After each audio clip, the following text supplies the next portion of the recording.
प्रेम से बोलिए गंगा मैया की जय।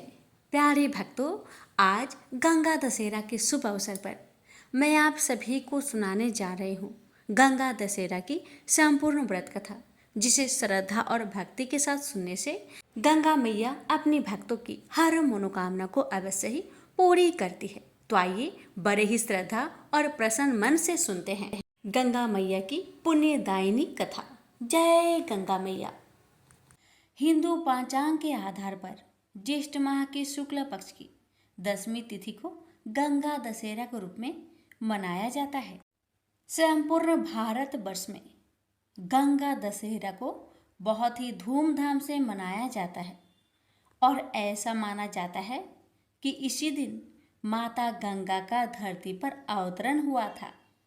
हिंदू धर्म के अंतर्गत गंगा नदी को बहुत ही अधिक पवित्र व माँ के समान माना जाता है और ऐसा कहा जाता है कि जो व्यक्ति माँ गंगा में स्नान करता है उसके सभी पाप धुल जाते हैं।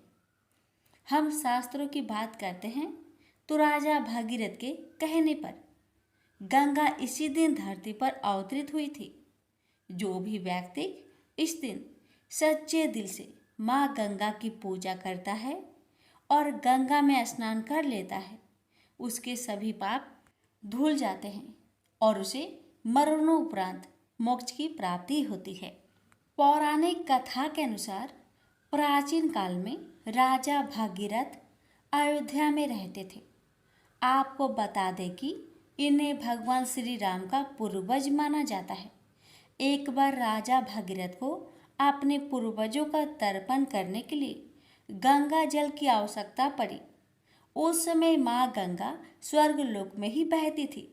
यही सोचकर राजा भागीरथ ने माँ गंगा को धरती पर लाने के लिए कई वर्षों तक घोर तपस्या की, लेकिन फिर भी उन्हें कोई सफलता नहीं मिली।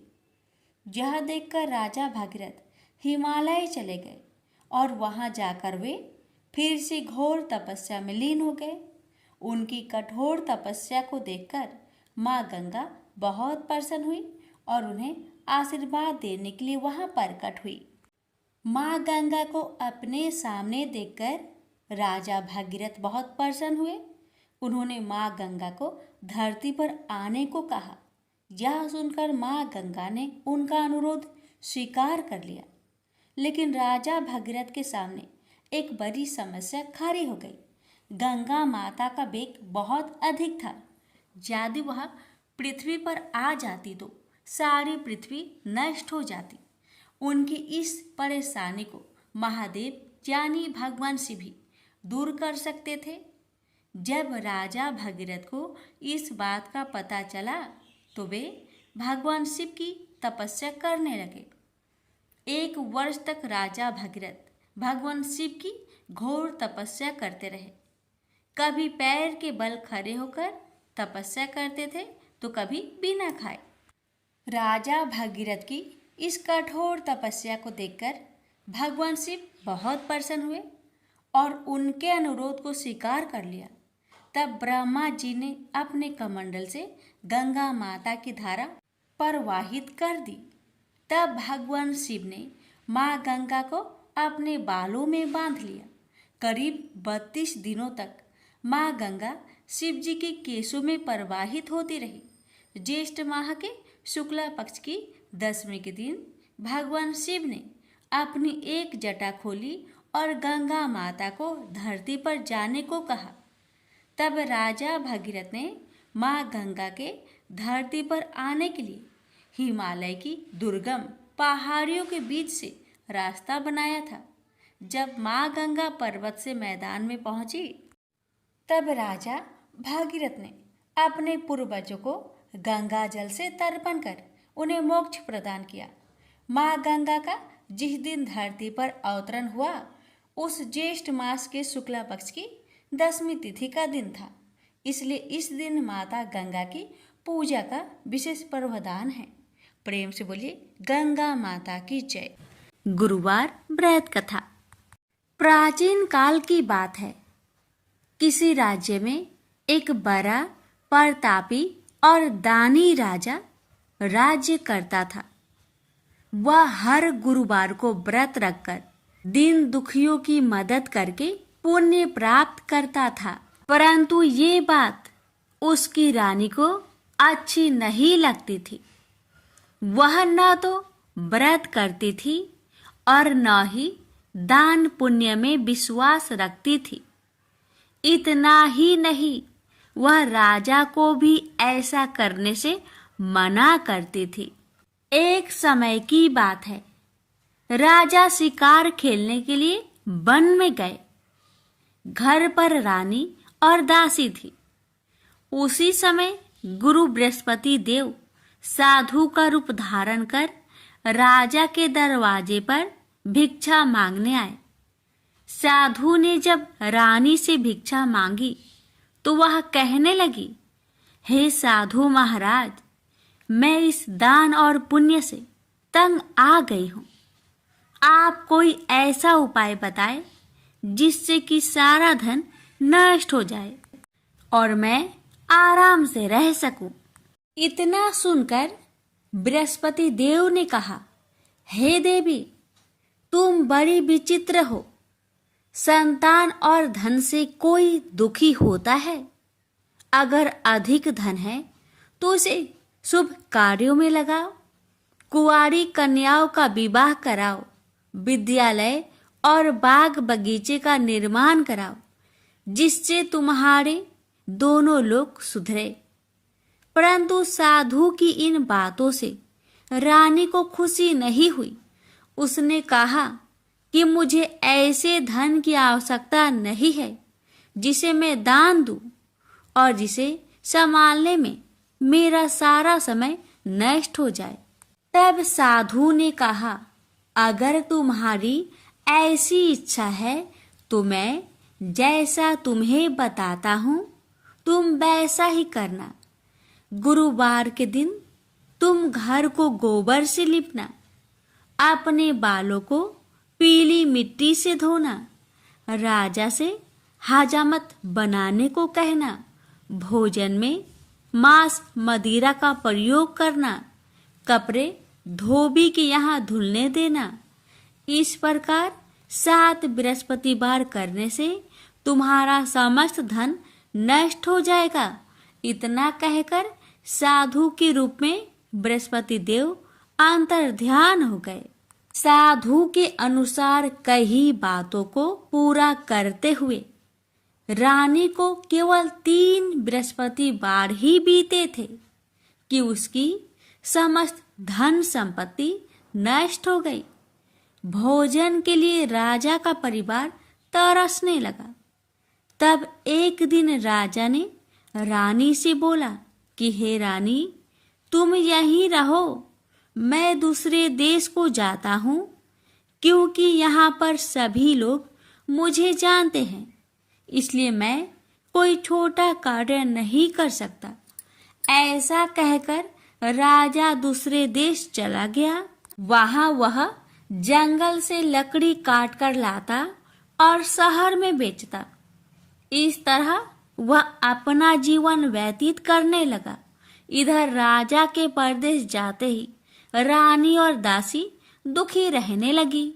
एक बार जब रानी और दासी को 7 दिन तक बिना भोजन के रहना पड़ा, तो रानी ने अपनी दासी से कहा, हे दासी, पासी के नगर में मेरी बहन रहती है, वह बड़ी धनवान है, तो उसके पास जा और कुछ ले आ, ताकि थोड़ी बहुत गुजर बसर हो जाए।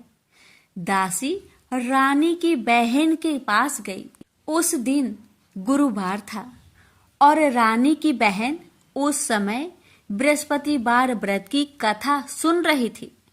दासी ने रानी की बहन को अपनी रानी का संदेश दिया, लेकिन रानी की बड़ी बहन ने कोई उत्तर नहीं दिया। जब दासी को रानी की बहन से कोई उत्तर नहीं मिला तो वह बहुत दुखी हुई और उसे क्रोध भी आया। दासी ने वापस आकर रानी को सारी बात बता दी। ये सुनकर रानी ने अपने भाग्य को कोसा। उधर रानी की बहन ने सोचा कि मेरी बहन की दासी आई थी, परंतु मैं उससे नहीं बोली। इससे वह बहुत दुखी हुई होगी। कथा सुनकर और पूजा समाप्त करके वह अपनी बहन के घर आई और कहने लगी, हे बहन, मैं बृहस्पतिवार का व्रत कर रही थी।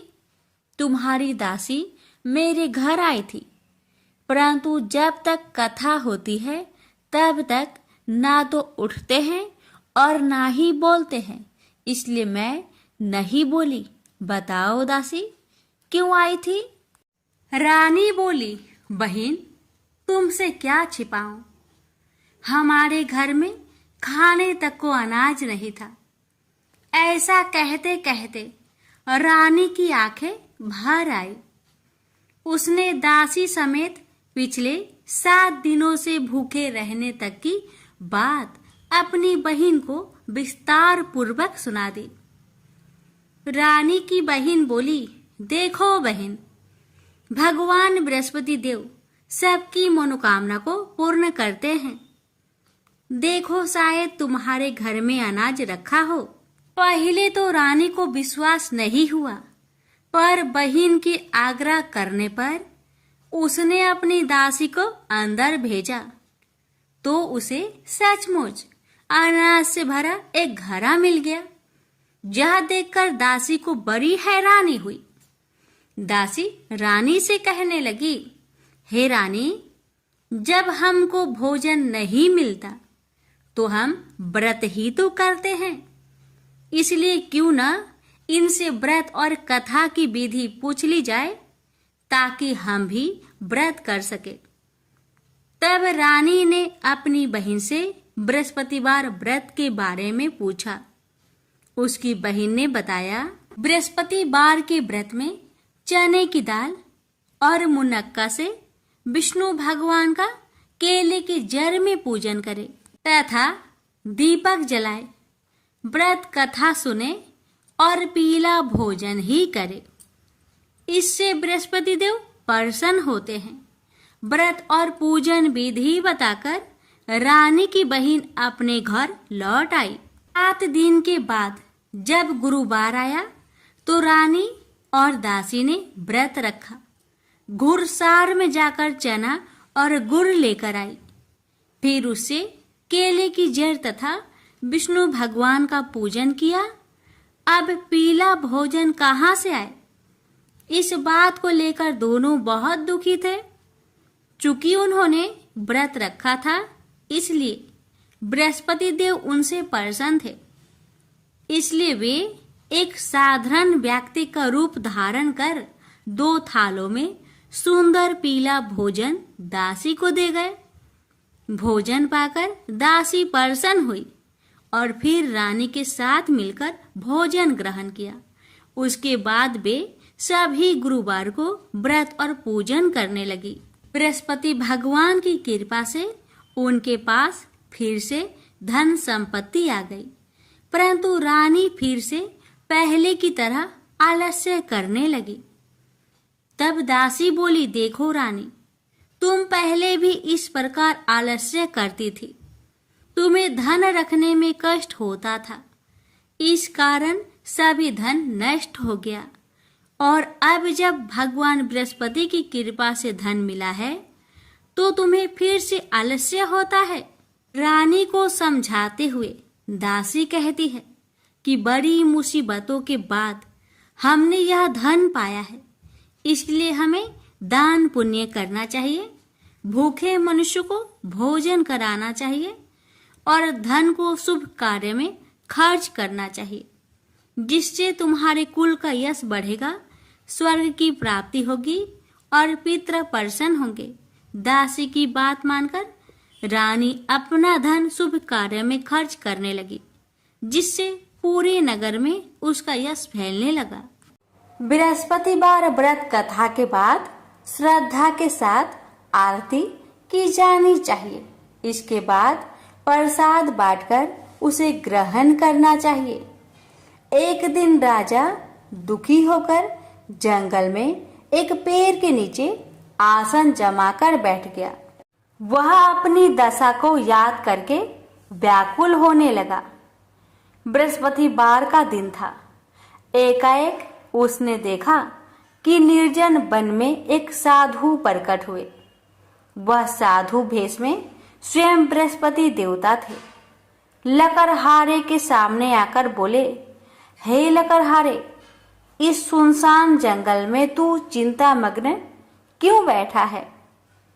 लकड़हारे ने दोनों हाथ जोड़कर प्रणाम किया और उत्तर दिया, महात्मा जी, आप सब कुछ जानते हैं, मैं क्या कहूँ? यह कहकर रोने लगा और साधु को अपनी आत्मकथा सुनाई। महात्मा जी ने कहा, तुम्हारी स्त्री ने बृहस्पति के दिन बृहस्पति भगवान का निरादर किया है, जिसके कारण रुष्ट होकर उन्होंने तुम्हारी यह दशा कर दी। अब तुम चिंता को दूर करके मेरे कहने पर चलो तो तुम्हारे सब कष्ट दूर हो जाएंगे और भगवान पहले से भी अधिक संपत्ति देंगे। तुम बृहस्पतिवार के दिन कथा किया करो।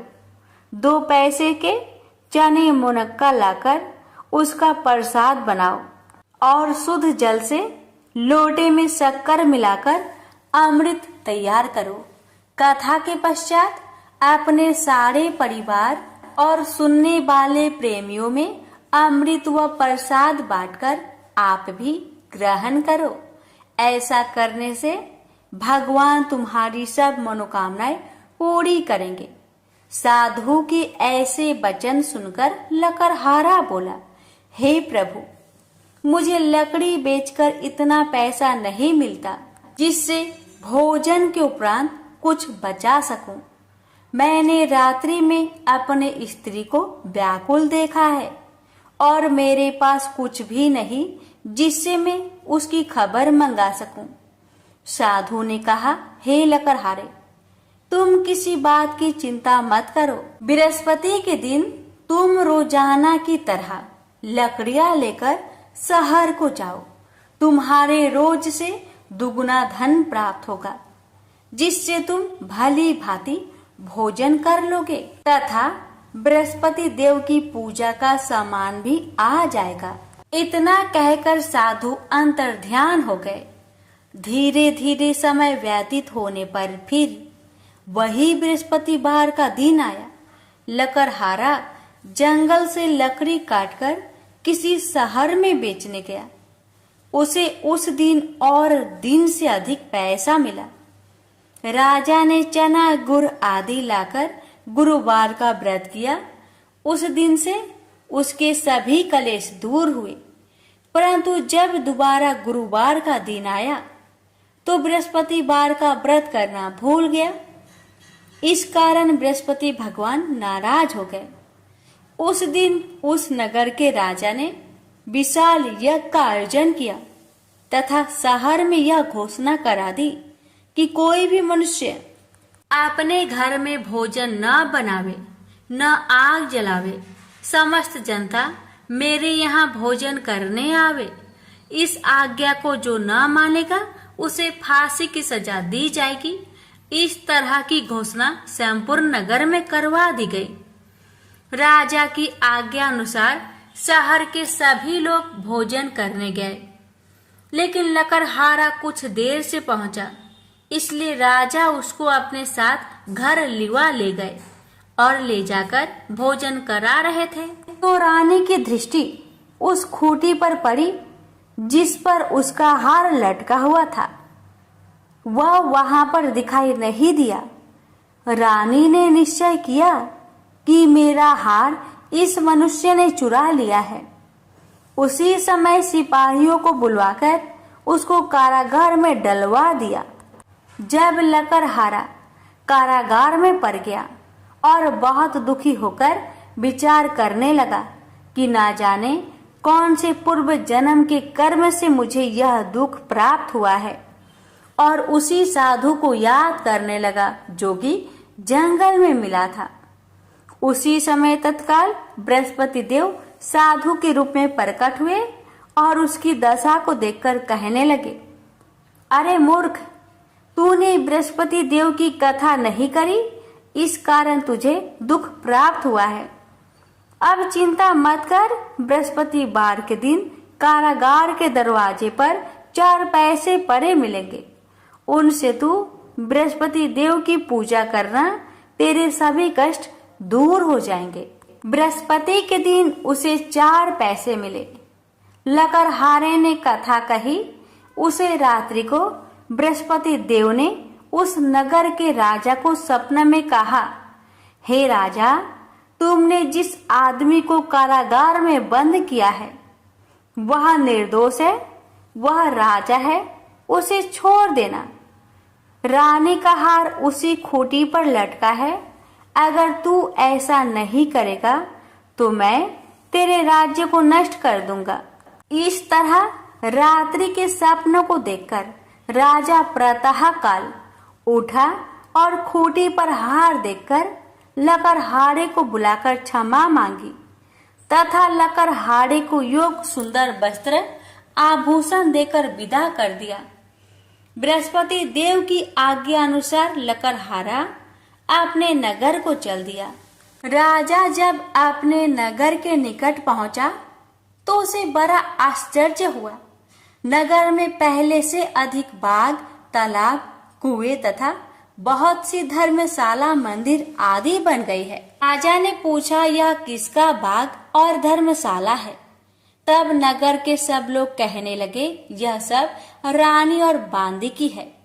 तो राजा को आश्चर्य हुआ और गुस्सा भी आया। जब रानी ने यह खबर सुनी कि राजा आ रहे हैं तो उन्होंने बांदी से कहा कि हे दासी, देख, राजा हमको कितनी बुरी हालत में छोड़ गए थे। हमारी ऐसी हालत देखकर वह लौट न जाए, इसलिए तू दरवाजे पर खड़ी हो जा। आज्ञा अनुसार दासी दरवाजे पर खड़ी हो गई। राजा आए तो उन्हें अपने साथ लिवा लाई।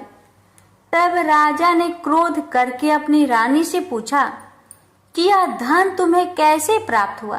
तब उन्होंने कहा, हमें यह सब धन बृहस्पति देव के इस व्रत के प्रभाव से प्राप्त हुआ है। राजा ने निश्चय किया कि 7 रोज बाद तो सभी बृहस्पति देव का पूजन करते हैं, परंतु मैं प्रतिदिन दिन में 3 बार कहानी तथा रोज व्रत किया करूंगा।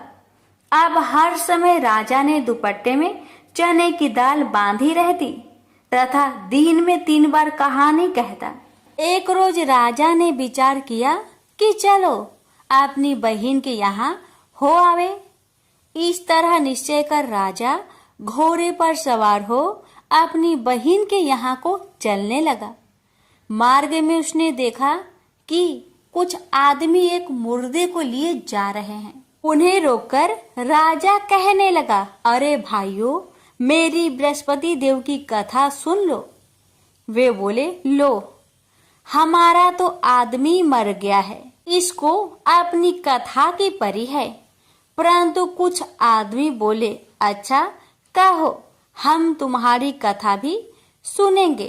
राजा ने दाल निकाली और जब कथा आधी हुई थी कि मुर्दा हिलने लग गया और जब कथा समाप्त हो गई तो राम राम करके मनुष्य उठकर खड़ा हो गया। आगे मार्ग में उसे एक किसान खेत में हल चलाता मिला। राजा ने उसे देख और उससे बोले, अरे भैया, तुम मेरी बृहस्पतिवार की कथा सुन लो। किसान बोला, जब तक मैं तेरी कथा सुनूंगा तब तक 4 हरैया जोत लूंगा। जा अपनी कथा किसी और को सुनाना। इस तरह राजा आगे चलने लगा। राजा के हंसते ही बैल पछाड़ खाकर गिर गए तथा किसान के पेट में बड़ी जोर का दर्द होने लगा। उस समय उसकी माँ रोटी लेकर आई। उसने जब यह देखा तो अपने पुत्र से सब हाल पूछा और बेटे ने भी सभी हाल कह दिया। तो बुढ़िया दौड़ी दौड़ी उस घोड़ सवार के पास गई और उससे बोली कि मैं तेरी कथा सुनूंगी, तू अपनी कथा मेरे खेत पर चलकर ही कहना। राजा ने बुढ़िया के खेत पर जाकर कथा कही। इसके सुनते ही वह बैल उठ खड़ा हुई तथा किसान के पेट का दर्द भी बंद हो गया। राजा अपनी बहन के घर पहुंचा। बहन ने भाई की खूब मेहमानी की। दूसरे रोज प्रातःकाल राजा जागा तो वह देखने लगा कि सब लोग भोजन कर रहे हैं। राजा ने अपनी बहन से कहा, ऐसा कोई मनुष्य है जिसने भोजन नहीं किया हो? मेरी बृहस्पतिवार की कथा सुन ले। बहन बोली, हे भैया, यह देश ऐसा ही है कि पहले यहाँ लोग भोजन करते हैं, बाद में अन्य काम करते हैं। अगर कोई पड़ोस में हो तो देख आऊं। वह ऐसा कहकर देखने चली गई, परंतु उसे कोई ऐसा व्यक्ति नहीं मिला जिसने भोजन न किया हो। अतः वह एक कुम्हार के घर गई जिसका लड़का बीमार था। उसे मालूम हुआ कि उनके यहाँ 3 रोज से किसी ने भोजन नहीं किया है। रानी ने अपने भाई की कथा सुनने के लिए कुम्हार से कहा। वह तैयार हो गया। राजा ने जाकर बृहस्पतिवार की कथा कही, जिसको सुनकर उसका लड़का ठीक हो गया। अब तो राजा की प्रशंसा होने लगी। एक रोज राजा ने अपनी बहन से कहा कि हे बहन, हम अपने घर को जाएंगे, तुम भी तैयार हो जाओ। राजा की बहन ने अपनी सास से कहा। सास ने कहा, हाँ चली जा, परंतु अपने लड़कों को मत ले जाना, क्योंकि तेरे भाई के कोई औलाद नहीं है। बहन ने अपने भैया से कहा, हे भैया, मैं तो चलूंगी पर कोई बालक नहीं जाएगा। राजा बोला, जब कोई बालक नहीं चलेगा तब तुम ही क्या करोगी? बड़े दुखी मन से राजा अपने नगर को लौट आया। राजा ने अपनी रानी से कहा, हम निरवंशी है, हमारा मुंह देखने का धर्म नहीं है और कुछ भोजन आदि नहीं किया। रानी बोली, हे प्रभु, बृहस्पति देव ने हमें सब कुछ दिया है, वह हमें औलाद अवश्य देंगे। उसी रात को बृहस्पति देव ने राजा से सपने में कहा, हे राजा, उठ, सभी सोच त्याग दे, तेरी रानी गर्भ से है। राजा को यह बात सुनकर बड़ी खुशी हुई। 9वें महीने में उसके गर्भ से एक सुंदर पुत्र पैदा हुआ। तब राजा बोला, हे रानी, स्त्री बिना भोजन के रह सकती है, पर बिना कहे नहीं रह सकती। जब मेरी बहन आवे तुम उससे कुछ मत कहना। रानी ने सुनकर हाँ कर दिया। जब राजा की बहन ने यह शुभ समाचार सुना तो वह बहुत खुश हुई तथा बधाई लेकर अपने भाई के यहाँ आई। तभी रानी ने कहा, घोड़ा चढ़कर तो नहीं आई, गधा चढ़ी आई। राजा की बहन बोली, भाभी, मैं इस प्रकार न कहती तो तुम्हें औलाद कैसे मिलती? बृहस्पति देव ऐसे ही हैं, ऐसी जिसके मन में कामनाएं हैं सभी को पूर्ण करते हैं। जो सदा भावना पूर्वक बृहस्पतिवार का व्रत करता है एवं कथा पढ़ता अथवा सुनता है, दूसरों को सुनाता है, बृहस्पति देव उसकी सभी मनोकामना पूर्ण करते हैं। तो प्रेम से बोलिए, बृहस्पति भगवान की जय हो। संकटा माता की व्रत कथा। एक बुढ़िया माई थी। उस बुढ़िया का एक बेटा था जिसका नाम था रामदास। रामदास धन कमाने के लिए परदेश चला गया। बुढ़िया अपने पुत्र के विदेश जाने के बाद बहुत चिंतित और दुखी रहने लगी, क्योंकि बहू उसे प्राय नित्य खरी खोटी सुनाया करती थी। इसलिए बुढ़िया प्रतिदिन चिंतित और उदास रहती और घर के बाहर स्थित कुएं पर बैठकर रोया करती थी। बुढ़िया का यह क्रम रोज चलता रहा। एक दिन कुएं में से दिए की माँ नामक एक स्त्री निकली और उसने बुढ़िया से पूछा, बूढ़ी माँ, तुम इस तरह बैठकर क्यों रोती हो? तुम्हें किस बात का कष्ट है? तुम मुझे अपना दुख बताओ, मैं तुम्हारे दुख दूर करने का प्रयत्न करूंगी। बुढ़िया ने उस स्त्री का प्रश्न सुनकर कोई भी जवाब नहीं दिया और रोती ही रही। दिए की माँ बार बार एक प्रश्न दोहराई जा रही थी और बुढ़िया इस बात से झुंझुला उठी। उस बुढ़िया ने दिए की माँ से कहा, तुम मुझे बार बार ऐसे क्यों पूछ रही हो? क्या सचमुच ही तुम मेरा दुख जानकर उसे दूर कर दोगी? बुढ़िया की बात सुनकर दिए की माँ ने उत्तर दिया, मैं अवश्य ही तुम्हारे कष्टों को दूर करने का प्रयत्न करूंगी। बुढ़िया ने दिए की माँ का ऐसा आश्वासन पाकर कहा, मेरा बेटा कमाने के लिए प्रदेश चला गया है।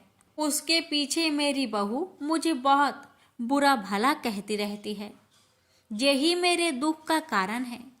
बुढ़िया की बात सुनकर दिए की माँ ने कहा, यहाँ के वन में संकटा माता रहती है। तुम अपना दुख उनसे सुनाकर कष्ट से छुटकारा पाने के लिए प्रार्थना करो। माँ बहुत दयालु है, दुखियों के प्रति बहुत सहानुभूति रखती है, निसंतानों को संतान देती है, निर्धनों को धनवान बनाती है, निर्बल को बलवान और अभागों को भाग्यवान बनाती है।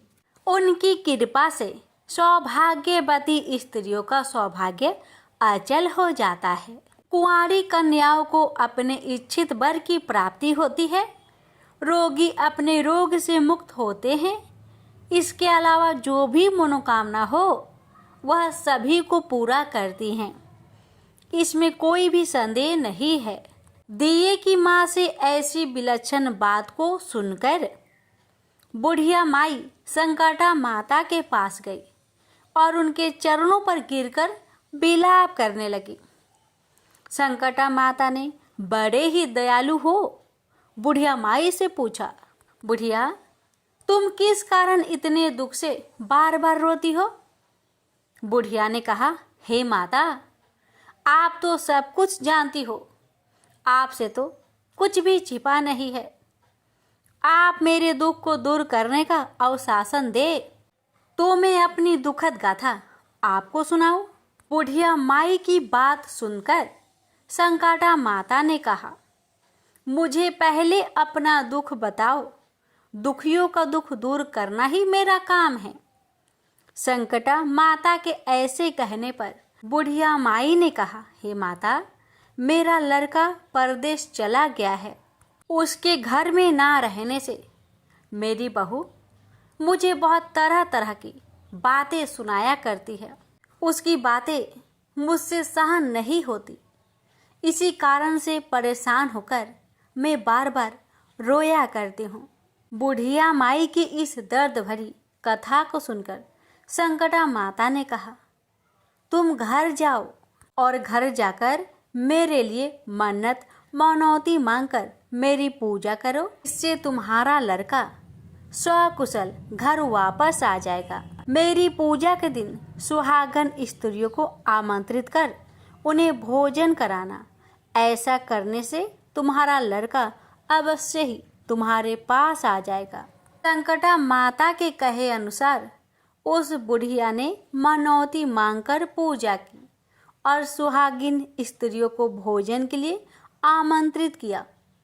परंतु विचित्र बात यह हुई, जब बुढ़िया ने स्त्रियों के लिए लड्डू बनाने शुरू किए तो उससे 7 की जगह 8 लड्डू बन गई। इस बात से बुढ़िया बहुत ही असमंजस में पड़ गई। ऐसा होने का कारण है, कहीं मुझसे गिनने में तो गलती नहीं हो रही अथवा अपने आप 8 लड्डू बन जाने का कोई अन्य कारण है। उसी समय संकटा माता एक वृद्ध स्त्री के रूप में बुढ़िया के सामने प्रकट हुई और बुढ़िया से पूछा, क्यों बुढ़िया, आज तुम्हारे यहाँ कोई उत्सव है क्या? यह सुनकर बुढ़िया बोली, आज मैंने संकटा माता की पूजा की है और सुहागिन स्त्रियों को भोजन के लिए आमंत्रित किया है, किंतु जब गिनकर 7 लड्डू बनाती हूँ तो वे लड्डू अपने आप ही 8 बन जाते हैं। मैं इसी बात से चिंता में पड़ गई हूँ। बुढ़िया की बात सुनकर संकटा माता ने कहा, क्या तुमने किसी बुढ़िया को भी आमंत्रित किया है? बुढ़िया कहने लगी, नहीं, मैंने ऐसा नहीं किया, परंतु तुम कौन हो? संकटा माता ने कहा, मैं बुढ़िया हूँ, मुझे ही आमंत्रित कर लो।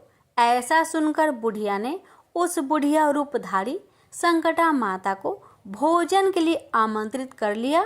इसके बाद बुढ़िया के घर पर सभी आमंत्रित सुहागिनें आ पहुंची और बुढ़िया ने सबको लड्डू तथा अन्य मिठाई आदि का भोजन कराया।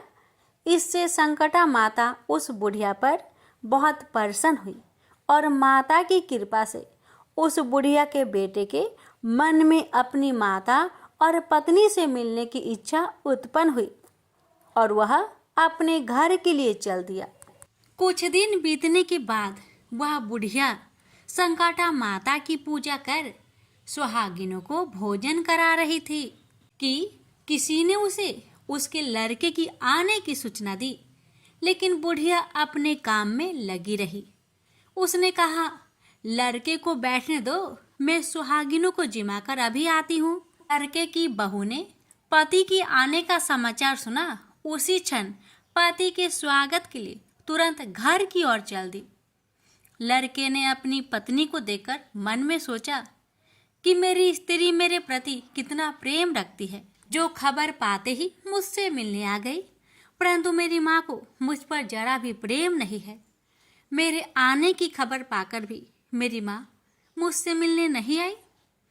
जब पूजा का काम समाप्त हो गया, सभी सुहागिनें भोजन करके अपने अपने घर को लौट गई। बुढ़िया अपने बेटे से मिलने के लिए उसके पास पहुंची। माँ के आने पर लड़के ने पूछा, माँ अब तक कहाँ थी? माँ ने कहा, बेटा मैंने तेरी कुशलता के लिए संकटा माता से मनौती मांग रखी थी। उसी को पूरा करने के लिए सुहागिनें जिमा रही थी। संकटा माता की कृपा से उसका मन अपनी पत्नी से हट गया। उसने माँ से कहा, माँ या तो मैं यहाँ रहूँगा या यह रहेगी। बुढ़िया ने कहा, बेटा तुम्हें मैंने बड़ी कठिन तपस्या से पाया है, इसलिए तुम्हें छोड़ नहीं सकती। इसलिए चाहे बहू का त्याग भी करना पड़े, मैं कर सकती हूँ। अतः लड़के ने अपनी स्त्री को घर से निकाल दिया। घर से निकलकर बाहर आई तो बहुत दुखी मन से एक पीपल के पेड़ के नीचे बैठकर रोने लगी। एक राजा उधर से जा रहा था। उसे रोता देखकर राजा रुका और पूछा, तुम क्यों रो रही हो? तब उसने अपनी सारी व्यथा राजा को कह सुनाई। राजा ने कहा, आज से तुम मेरी धर्म बहन हो, इसलिए रो मत। मैं तुम्हारे सभी कष्टों को दूर करने का प्रयास करूंगा। यह कहकर राजा उस स्त्री को अपने महल में लेकर आ गया। महल जाकर राजा ने अपनी रानी को सारी कथा सुनाई और रानी को कहा, देखो आज से मेरी यह धर्म बहन है, इसी महल में रहेगी और इसको किसी भी प्रकार का कष्ट नहीं होना चाहिए। राजा के यहाँ पहुंचकर कुछ दिन बाद धर्म से प्रेरित होकर रामनाथ की स्त्री ने भी संकटा माता का व्रत आरंभ कर दिया और संकटा माता के निमित्त सुहागिनों को भोजन कराने के लिए आमंत्रित किया। उसने रानी को भी आमंत्रित किया। जब सभी सुहागिनें लड्डू खाने लगी तो रानी ने कहा, मुझे तो रबड़ी, मलाई और स्वादिष्ट मिष्टान ही हजम होते हैं, यह पत्थर समान लड्डू कैसे हजम होंगे? ऐसी अवहेलनापूर्ण बातें कहकर रानी ने लड्डू खाने से मना कर दिया। कुछ समय बाद संकटा माता की कृपा से रामनाथ अपनी पत्नी को खोजते हुए राजा के महल में आया। वहां आकर अपनी पत्नी को संकटा माता की पूजा करते हुए देखा तो संकटा माता को हाथ जोड़कर प्रणाम किया और अपनी पत्नी से कहा, प्रिय मेरे अपराध को क्षमा करो। पत्नी ने कहा, हे नाथ, यह सब पारबंध से ही होता है, इसमें आपका कोई दोष नहीं है। आप मेरे ईश्वर रूप हो, मेरे ही अपराध को क्षमा करें। यह कहकर दोनों ने विधि पूर्वक संकटा माता की व्रत कथा सुनी, संकटा माता की पूजा की। पूजा को समाप्त कर सुहागिनों को जिमाकर दोनों पति पत्नी अपने घर की ओर प्रस्थान के लिए तैयार हुए।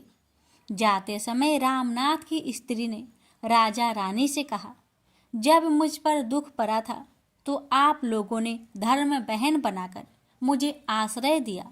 यदि आपको किसी भी तरह की सहायता की आवश्यकता हो तो मेरी कुटिया में निसंकोच चले आइए। ऐसा कहकर दोनों पति पत्नी अपने घर चले आए। उधर संकटा माता के प्रसाद का निरादर करने के कारण रानी पर भारी संकट आ पड़ा। रामनाथ की बहू के जाते ही उनका राजपाट नष्ट हो गया। ऐसी विपत्ति में पड़कर रानी ने राजा से कहा, ना मालूम वह तुम्हारी धर्म बहन कैसी थी, उसके यहाँ से जाते ही सब कुछ नष्ट हो गया। रानी ने राजा से कहा, जाते समय वह कह गई थी कि जब मेरे पर कष्ट पड़ा था तब मैं तुम्हारे यहाँ आई और कदाचित तुम्हारे ऊपर कोई भी कष्ट पड़े तो तुम मेरे घर चले आना, इसलिए हम लोगों को उसके यहाँ ही चलना चाहिए। ऐसा विचार कर राजा रानी दोनों ही अपने धर्म बहन के घर गए। वहां जाकर रानी ने कहा, बहन तुम्हारे जाते ही ऐसा क्या हो गया कि हमारी सारी संपत्ति नष्ट हो गई? हम लोग बहुत परेशानी में पड़े हुए हैं। रानी की बात सुनकर रामनाथ की स्त्री ने कहा, बहन मैं तो कुछ नहीं जानती, मेरी तो सब करता धरता संकटा माता है, इसके अतिरिक्त कोई दूसरा नहीं। इसलिए मेरी राय में तुम संकटा माता से अपनी भूलों के लिए क्षमा याचना करो। उन्हीं की मान मनौती से तुम्हारा काम बन जाएगा, तुम्हारे सारे बिगड़े काम अपने आप सुधर जाएंगे। रामनाथ की स्त्री की बातें सुनकर रानी ने श्रद्धा भक्ति से संकटा माता का व्रत किया और सुहागिनों को जिमाकर अनजाने में हुई अपनी सब भूलों के लिए संकटा माता से बार बार क्षमा मांगी। रानी के ऐसा करते ही संकटा माता प्रसन्न हो गई और रात में रानी को स्वप्न में कहा कि तुम दोनों पति पत्नी अपने महल को चले जाओ, वहां जाकर मेरी पूजा करना और मेरे निमित्त सुहागिनों को जिमाना। ऐसा करने से तुम्हारा गया हुआ राजपाट तुम्हें दोबारा वापस मिल जाएगा। सुबह होते ही रानी ने अपने स्वप्न की बात राजा को बताई। रानी की बात सुनते ही राजा, और मेरे निमित्त सुहागिनों को जिमाना, ऐसा करने से तुम्हारा गया हुआ राजपाट तुम्हें दोबारा वापस मिल जाएगा। सुबह होते ही रानी ने अपने स्वप्न की बात राजा को बताई। रानी की बात सुनते ही राजा उसी क्षण रानी को साथ लेकर अपने महल की ओर चल दिया। महल में आने के बाद राजा रानी ने संकटा माता के कहे अनुसार पूर्ण भक्ति भाव से माता संकटा की पूजा की और सुहागिनों को भोजन कराया। ऐसा करने से उनका बिगड़ा हुआ सारा समय सुधर गया और सारा राजपाट उन्हें वापस मिल गया और वह पहले की तरह राज्य को भोगने लगे। बोलिए संकटा माता की जय। हे संकटा माता, आपकी कथा कहने वाले, सुनने वाले, हुक्कार भरने वाले सभी के परिवार पर अपनी कृपा सदा सर्वदा बनाए रखना।